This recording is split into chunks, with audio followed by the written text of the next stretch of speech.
Message for women, mothers, wives and widows, and indeed all women, on the occasion of the celebration of the memorial of Saint Monica, the patron saint of women. Dear ladies,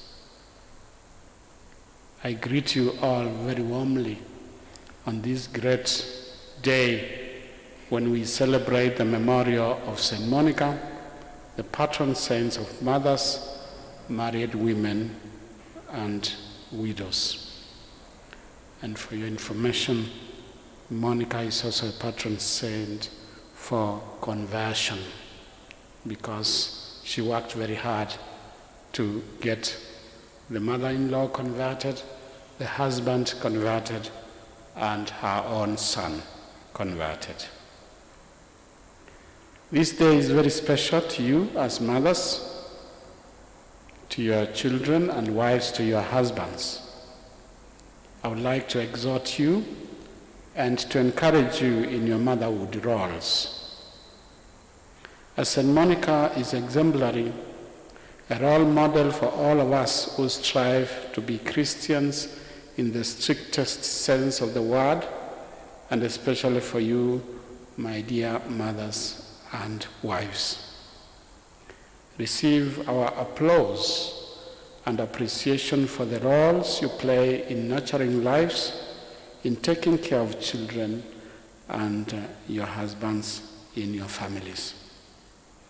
As you commemorate your day, I want to give you the following message on your faith journey to Christian perfection. 1. Be exemplary mothers to your children and good wives to your husbands. Saint Monica's example converted her husband and mother-in-law. Even though the 4th century saint was a Christian, her parents gave her away to a man named Patricius. Both he and his mother were pagans, and they had violent tempers.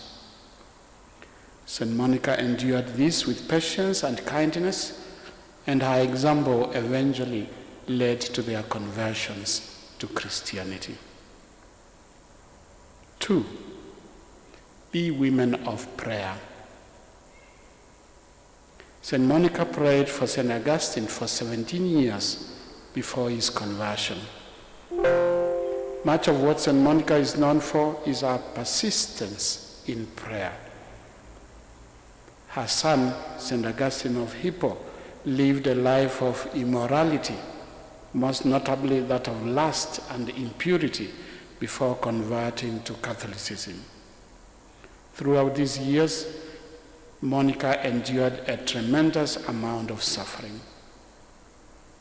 Augustine rejected her on multiple accounts, but she continued to love, to pray, and to nurture her son throughout his wayward time.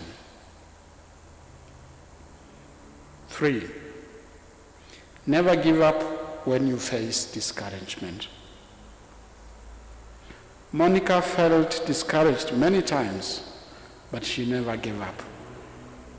She cried many times over her son's transgressions, but received affirmation from God on several accounts.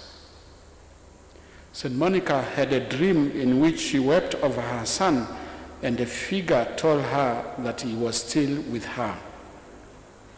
In his autobiography, The Confessions of St. Augustine writes that it was my soul's doom she was lamenting. The figure told her to be at peace and see that where she was, there I was also. She also received encouragement from a local bishop who told her that God's time will come. He added, "Go now, I beg you. It is not possible that the son of so many tears should perish." 4, have a sense of purpose in your lives. Monica knew very well her purpose in life. She prayed and sacrificed for her son for many years. Her greatest desire in life was to see her son's conversion to Catholicism, and once this happened, she believed her purpose in life had been fulfilled. She said to Augustine just a few days before she came down with a fever that caused her death, "My son, speaking of myself, nothing earthly delights me any longer. I do not know why I'm still here or why I should remain here. I have no further earthly desires." And finally, be women of strong faith and hope. St. Monica is a great example of faith and hope. She hoped always and believed in the power of God. God's grace is infinite and will never abandon us, even if it seems as if He is not present. Let us look to St. Monica's example of persistence, that God will never abandon us, even in the hardest times of our lives. I wish you a very happy feast of St. Monica.